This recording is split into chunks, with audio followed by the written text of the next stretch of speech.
If you're swiping through Tinder in Palestine, something strange happens. You might match with a profile in an Israeli settlement.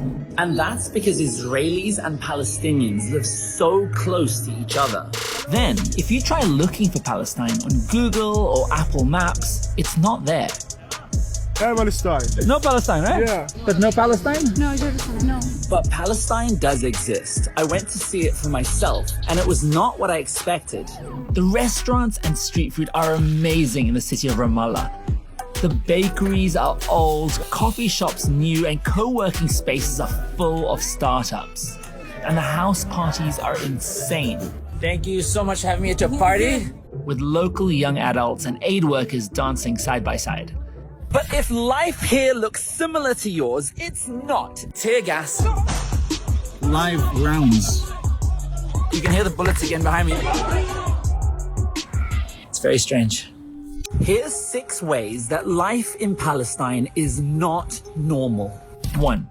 Palestine is shrinking. In 1947, Palestine looked like this, after the UN created 2 states, one for Palestinians and one for Israelis. But every year, Israel forcibly takes more land and builds more settlements, exclusively Jewish residential areas built on Palestinian land. The settlements are illegal under international law. The pace of settlements during the course of my presidency has gotten so substantial. And because we care so deeply about Israel, I think has a legitimate interest in saying to a friend, this is a problem. Visiting Nabi Saleh village is like a small example of the broader issues going on for over 73 years. We saw Israeli soldiers firing tear gas, rubber-coated steel bullets, and sometimes live rounds. They are one of the world's most powerful armies. And Palestinian kids throwing rocks to try and stop the next settlement being built on their homes. I am witnessing a bunch of kids being tear gassed right behind us here in the valley. 2. There's no freedom for children. We visited Ahed Tamimi's home, a local child activist aged just 16 at the time. But she wasn't there.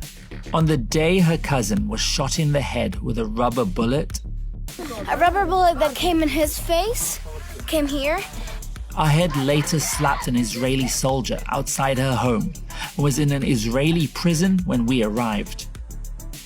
Personally, as a father and a husband, it's hard. It's not easy to sleep and you don't find your daughter in her bed. Each year, approximately 500 to 700 Palestinian children are detained and prosecuted by Israel. 3. There's no freedom of movement. This is my wife, stuck at a checkpoint. They let me through, but spend more time assessing her, and there's nothing I can do to get her out. Hey, stop.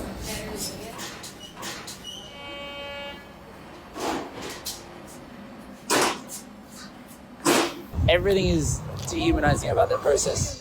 Driving between Palestinian towns, you present your ID to Israeli soldiers at checkpoints that can close at any time. They decide if you can pass the steel cages and gun towers.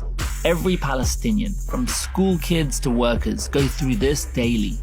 Israel says checkpoints are a safety measure, but with people killed at checkpoints, Palestinians feel unsafe because of them. While Palestinians are stuck at checkpoints, Israelis have access to almost exclusive roads, connecting settlements and carving up Palestine's West Bank into even smaller pieces. The control